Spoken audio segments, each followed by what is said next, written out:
We begin today at Uniondale High School, where one class is held in a boxing ring. We'll meet the teacher who's helping students with special needs fight their disabilities. They're throwing punches in the basement at Uniondale High School, even getting in the ring to fight. But this is no fight club, it's gym class. Give me the hooks, Riley, give me the hooks. All right, good. 16-year-old O'Reilly Grayson is taking a swing at boxing, and being in a wheelchair isn't holding him back. It's like a good way to like release, like when you're mad at someone, like when you're mad at something. Good way to like reduce like stress or anger.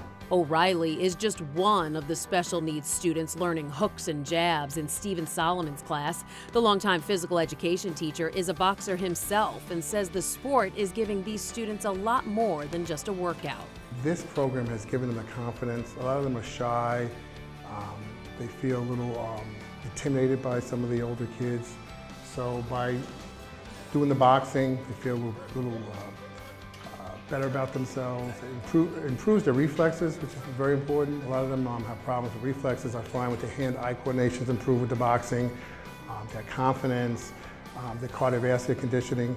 And I don't know if it's because of the boxing or not, but my guys aren't getting bullied anymore. To protect yourself and don't get hurt. Sean Green calls himself Mr. Solomon's best student. He's very into physical fitness. One, two. Showing us the Rocky push-ups he's perfected, and when he's in the ring, he's all smiles. How do you feel when you're boxing? I feel glad. Yeah, you feel glad? Yeah. All of the students seem pretty glad to be here. Come on, Randy. Come on, man. Look at his smile. Mr. Solomon, he's good. He teaches us how to defend ourselves in boxing. Like, he teaches us to do this, do this. And even though these teens are learning how to fight, they're also learning to keep their hands to themselves. People, unfortunately, have a stereotypical view of boxing and that it's violent. What we're teaching the students is that we want them to work out with the boxing, develop confidence, but we don't want them to get into fights. The lesson is no sweat for Brianna, the only girl in the class. He was holding the hand pads. You have to have the box on the left and right. You gotta hit the pads? Yeah. Is that easy? Yeah. Yeah, it is? You never miss? No. When they're boxing, it's about their ability, not their disability. Did it just like everybody else at one point. So as soon as they were in there, they just like everybody else. And there's no need to be special about it. So they're fighting, they're going hard, and they work out hard. It's a beautiful thing. On your toes, buddy, on your toes, on your toes. Aside from the fancy footwork in the ring, they're also getting the hang of the punching bags. Stephen, who's fought in the Golden Gloves amateur boxing competition, tells us he always wanted to have a boxing program here. He started it 3 years ago when the school's athletic director got on board with the plan. A lot of the equipment I brought from my own home at first. I got it donated from various boxing organizations. Long Island Amateur Boxing donated some of the equipment. And then when Dr. Jefferson saw the program was working so well, he started giving me money from the school to purchase equipment. But he needs more money to keep the program going. So he holds fundraisers in the form of boxing matches. Stephen has even gone a few rounds with some boxing champs to raise money for the program. Upkeep of the equipment, I'd love to get a permanent ring, gloves, jump ropes, and keep expanding the program. So that's why we try to do these fundraisers every year, to try to keep improving the program as best we can.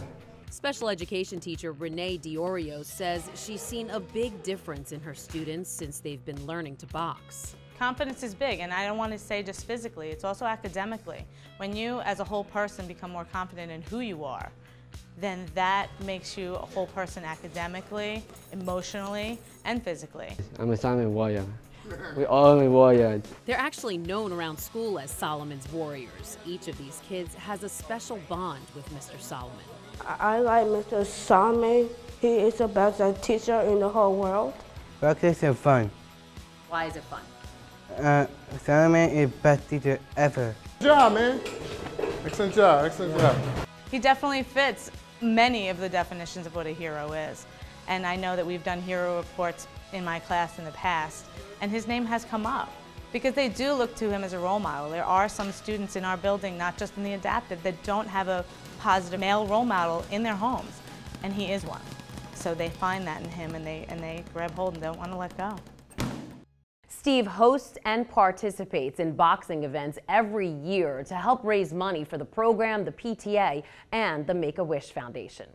Up next, turning his life around and helping others in the process, we'll meet an ex-gang member doing just that. I came to terms with myself that this is not what I want to do for the rest of my life. And later, hitting the right note, these seniors are using their voices to get people to smile. You're watching Heroes on Our Island.